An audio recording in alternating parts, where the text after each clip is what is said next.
Okay, Great Battles of the American Civil War, second edition, or I'm sorry, second generation of the rules. This is the first edition of Dead of Winter.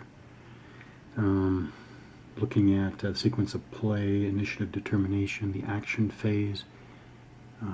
So I had the Union go first. I kind of admin the initiative procedure there, but just to get going, I had the Union go first. So then I'm looking at action. So I know there isn't a roll on the TCT, turn continuation table, because this is the free or bonus, the initiative action, initiative bonus action. So I'll pick up with actions. So actions, this seems to be pretty, actually I'll start with actions and reactions, then I'll go to actions. So what a player may do is divided into actions and reactions. In his player segment, a player may perform any action subject to the restrictions particular to that action. So I started looking through the different actions. I thought just to, well, I thought a typical start here would be to have this artillery, which is stacked with Willich's brigade here. Yes, I thought I'd have this artillery fire 1, 2, 3, 4, 5 hexes away, target the 30th Arkansas here. This is HA artillery, which is howitzer, a total maximum range of 8 hexes, a current strength multiplier of 1 at range of 4 or 5 hexes. So it has a printed strength of 2 times 1 is 2. Okay, but back to actions, and I'm thinking I want to open fire with that artillery. How do I do that within the design here? So that's when I was thinking, what action allows me to do this? We have coordinated actions, uncoordinated actions, and administrative actions. It's certainly not an administrative action. There's no firing there, so forget that. Under uncoordinated actions, there is one an action called artillery fire. But when I look that up, it says only out of command artillery. These are definitely not out of command.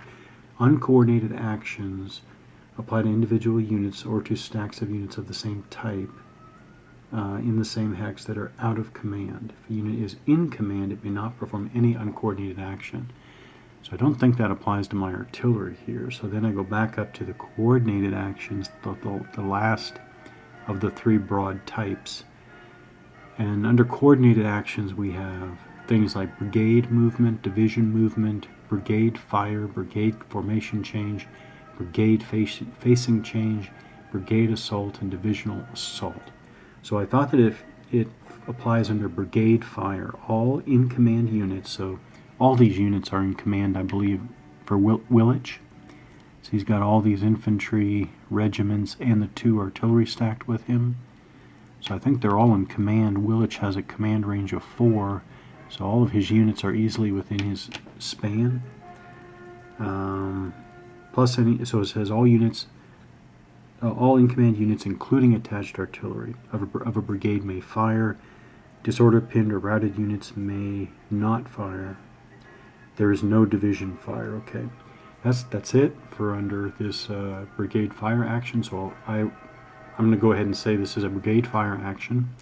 Again, I don't have to roll on the TCT because this is the free initiative bonus action.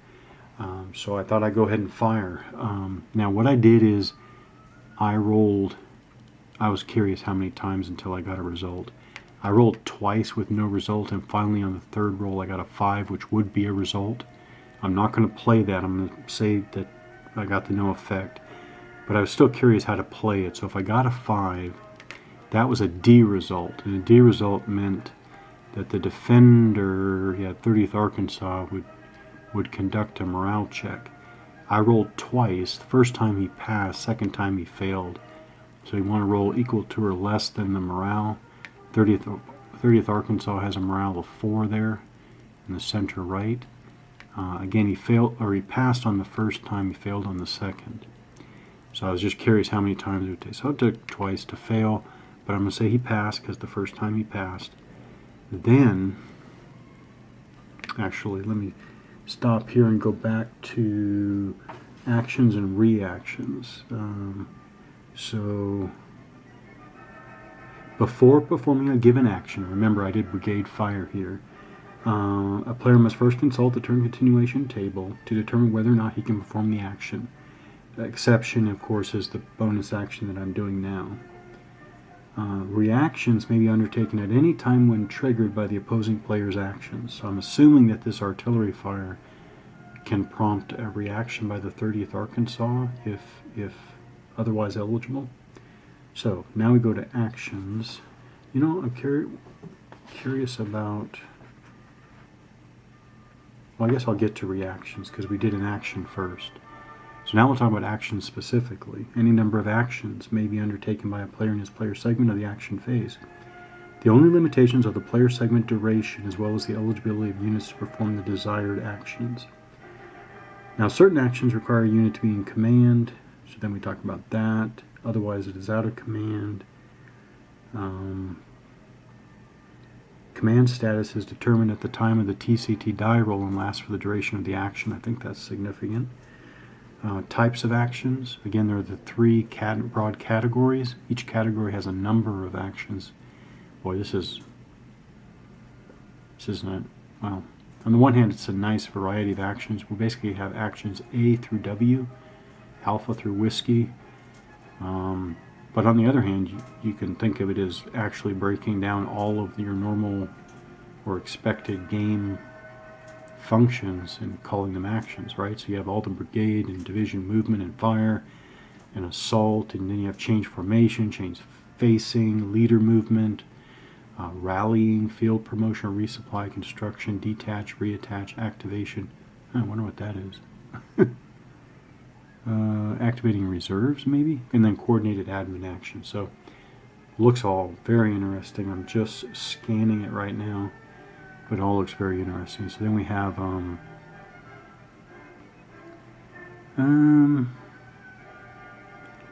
actions require TCT die roll normally, except for a few exceptions. The actions below are for the most part, the actions listed below are for the most part used in all the games. Okay, a battle-specific rulebook could have its own, and boy, I'll bet you there are some specific ones to this battle. 4.3. Yeah, there are. There are additions, and or maybe these were incorporated into this version of the series rules. Anyways, your battle game rules could add specific actions or changes to the actions from the series rules.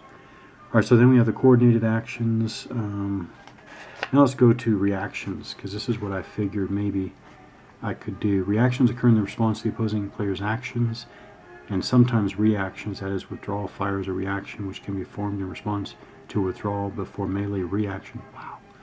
No TCT die roll is necessary to perform a reaction. They are voluntarily undertaken as needed or desired within each reaction's rules. So this is what I thought might apply: a return fire. This reaction is triggered when non-acting units are fired upon by enemy units performing a fire action. I thought that applied here. Units may attempt a facing change reaction before return fire. We don't need that because the 30th Arkansas is already facing the Union artillery. The two reactions are considered as one. But we also have defensive fire and charge fire, withdrawal fire and retreat fire, counter charge, retreat before melee, charge avoidance, change facing. Okay. Now return fire 9.8. The return fire reaction. A unit that is fired upon during an enemy fire action may return fire. Okay. Anyways, I rolled and did not get a hit. It's actually the same column, I think, as the artillery firing. But to just, well, yeah. This is rifled musket, the 30th Arkansas. That explains why they could fire back.